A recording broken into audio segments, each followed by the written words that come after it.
Over the past couple of years, we've witnessed a big transformation with generative AI. And today, the transformation is even shifting towards agentic AI, where there are autonomous systems that have perception, reasoning, and action capabilities to really be able to take this kind of transformation to the next level. So we're really seeing a shift in this kind of capabilities where systems are autonomously making decisions and really changing the way companies are operating. And we see a lot of potential for this. There's massive impact that is happening today already on the strategic side and on the business side. So with our panelists, we would be able to actually cover different areas related to agentic AI from an investment point of view, technology adoption, and really looking at what are the barriers today. So I'll start with a question to you, Eddie. When we talk about agentic AI, how do you see the focus of startups evolving from generative AI to agentic AI systems? But mainly also, we want to understand how do you actually assess the potential breakthrough from these startups, and how can you project what would be the potential ROI to make such investment decisions? Thank you, Crystal. Thank you, Artifact, for having me today. So I think a key way to determine, especially in the enterprise sector where adoption has been lagging, I would say, to consumer, right? So Gen AI came as, or it reached notoriety through ChatGPT, and it's a very consumer kind of application. You don't have a really bad consequence if you use the tool or without guardrails. When you look at enterprise, where software disruption is happening or expected to happen, unlock trillions of dollars of value on the enterprise side, typically I say if the startup started working on the problem pre-Gen AI moment, it's already a good sign. Why? Because subject matter expertise, understanding business consequences, the guardrails around it are paramount if you need to cross the trust barrier for enterprise adoption. There is no CTO, no CIO, no CBO that will actually accept something that's fully autonomous in the sense that it can decide in production. So if the startup has a good understanding of the sector and has been working on the problem and now is injecting agentic AI to compress the work that they do for their clients or for their value proposition, that's the first good sign. Second, when you talk about ROI, ultimately, whether it's agentic AI or any company, a good SaaS business needs to actually impact the P&L for the business, right? So today, the first wave is a lot around productivity, right? So are there boring tasks? Are there repetitive tasks, right? That's one.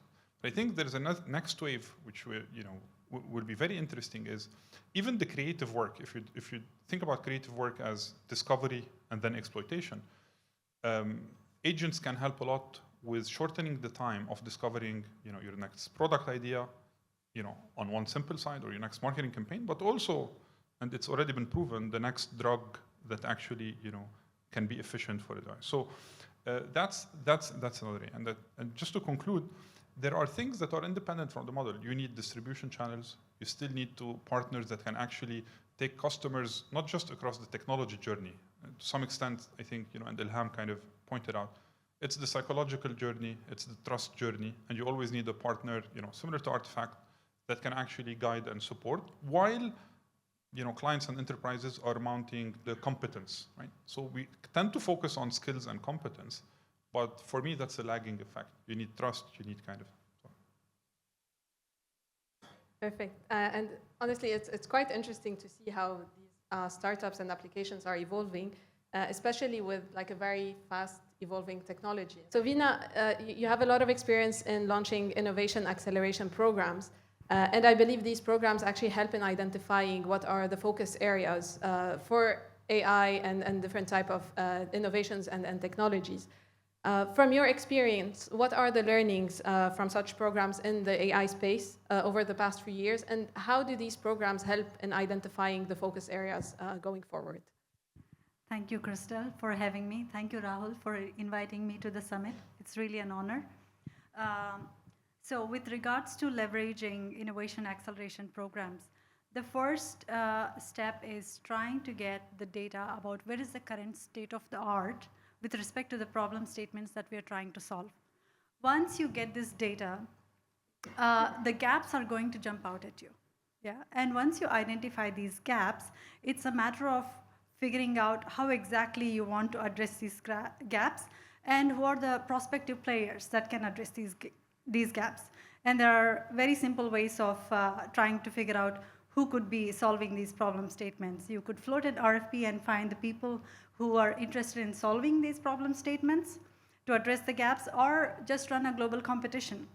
By running a global competition, you're not just trying to find the players who can close the gap, but you will also provide a platform for excellent collaboration to accelerate the innovation to close this particular gap. I'll explain it with an example. So let's say one of the critical problems that we are facing in today's world is water. Yeah. So in order for us to solve a particular problem statement, let's say, we need to identify ways in which we can conserve water. Just throw out a competition, and you're going to get many, many proposals. And once you see all these proposals, the data that will jump out at you will be most people are trying to solve the problem statement in the field of agriculture. Yeah, rightfully so, because agriculture accounts for about 70% of water usage. And once you have this data, try and identify the gaps that need to be addressed in agriculture to be able to improve the water usage. And by asking competitors to find agentic AI solutions to address these gaps that are far superior than the traditional methods, you'll be able to identify a very important problem statement that can be addressed by AI. So now, with respect to the learnings, so excellence programs such as awards and recognitions help you solicit data with regards to the baseline of current state of the art and the front runners. Yeah, so most of the winners will be front runners in the technology. And competition programs, depending on the design, help you identify both the baseline of the current state of the art and provide you a platform for accelerating the innovation. Amazing. And to your point, I think you're talking about like really identifying a gap, identifying really a business challenge that you're trying to address. And this is how we look at AI and agentic AI solutions, which would allow to create really strategic impact and really transform operations, create new business models, and really disrupt how things are being done today. And actually, the question becomes not if the change is going to happen, but where and how deep the change is gonna be over the next few years at least. And the question to you, Eddie, is what do you think are potential domains where agentic AI have really good potential, especially in terms of ROI potential? And how do you look at these kind of potential in the long term? So how do you defend the long-term impact of these startups and applications? Sure. So I think if we look at the applications, it started very much, as language, right? So I think we've seen a lot of customer support agents, marketing, even legal review, and that started on the tech side. I think what's more interesting and it's going to be unlocked is more on and I think Vincent kind of touched a bit on this, is what are all those back office operations, which today, if you go from very simple stuff, reviewing medical claims, right, and like it's billions of dollars of repetitive work, but actually it's work that requires a bit of focus, a bit of competence, and having a lot of patience and being able to manage a context. So this is actually, by definition, is very good for agents, because agents have very high context. They have infinite patience on detail and will not get bored or take a week off when they actually have done 100 times, right? So that's prone, and especially that the option space of making a mistake, even if it's 200 micro steps, right, the long tail of tasks, actually it's finite. 200 is nothing for a machine, right? So actually, as an operator, as a delegator, I'm actually reassured that this task can be done even at better than human accuracy levels and better than human reliability. And there are companies in the space that are doing that. I think the next iteration is, as you go up through the skill set and up through the ambiguity space, you wouldn't necessarily automatically push those agents to do runtime, but maybe you can use them. And as you go into complexity, humans tend to spend much more time on consultants, designers, creative agencies. And so how can it be a sparring partner into these complex design phases? And design could be, yes, a marketing campaign design, It could be a system architecture design. It could be a drug design, right? And to counter the fear of these being, well, if you look at the first, I think, drug that was fully designed by AI and FDA approved, right? The pills being produced today are exactly the same. Like you don't need to worry as a consumer whether I'm getting a pill, but actually it compressed 3 years of research into 6 months. I posit what we're gonna see massively, hopefully in the next 18 months, is a complete reinvention of the professional services space where, let's say today, if I'm taking an example, ultimately a client will take an advice from a partner in a consulting firm, like let's take strategy consulting. And then there's a lot of narrative building, proof finding. If you think that agents or group of agents can help you validate and iterate through your thinking as you provide advice, then that's going to be compressed. So I can get better advice, more compressed, better evidence potentially. Like I was running a question yesterday and Gemini went over 309 sources, right? Again, that I think is going to be the second compression. So we're going up the level of ambiguity, up the level of responsibility, right? And that's going to, yeah. Now, in terms of long-term competitive edge, I don't think it's about inferencing, right? The long-term competitive edge is going to go back to good old, do I have the right positioning? Was I fast enough? So the iteration cycle of innovation change, you cannot, so before you would say, you have early adopter, late adopter, laggard. By the time you're late adopter, probably someone is on the next curve of technology. Technology changes were intergenerational, now they're intragenerational. My job in 5 years or in 10 years, so is going to be completely different than, And so I think the moat is going to be how quickly are you able to bring about business impact from technology rather than the technology. And so that's where I think competitive edge will be for those startups. I think we're all talking a lot about how fast these technologies are evolving, but also the adoption of these technologies. And eventually, if you don't adopt, you're just left behind. However, there are still some question marks typically about the reliability of the output, the security of the solutions. So there would still be sometimes some reluctance related to the adoption of such technologies. And I think, Veena, you have a bit of experience also about that topic, I would say. So maybe if you can tell us a little bit more about how do you see the adoption of AI solutions, and specifically when it comes to agentic AI, and what do you think are some of the learnings around AI governance that would support in fostering the adoption of such solutions? So, of course, there are many question marks with regards to the adoption of agentic AI solutions in our everyday lives. And these question marks are stemming from lack of reliability or the transparency from the creator's side, understanding from the user's side, and accountability that has to come from the governance.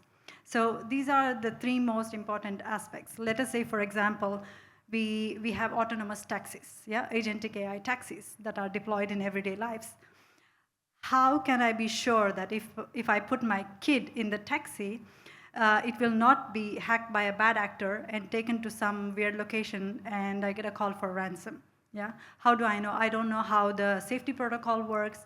I have no idea what kind of software that's running on it, how the decision making works. Imagine I put my dog in the autonomous taxi. And the taxi prioritizes the life of a pedestrian over my dog, which is fine. But the thing is, the user needs to know that these are the decisions that are embedded into the autonomous taxis. So I would say in order for us to adopt agentic AI into the real world, from my perspective, these are the three things. The first one is the responsibility of the creator to ensure transparency and provide as much information as possible to the user in a language that they understand. The second part is the understandability of the system from the users. Now, UAE is a front runner in this game, and they have already incorporated AI as part of education system already at school level. So this is going to be a very important next step for our generation and the next generations to be able to understand the information that is being put out by the creators.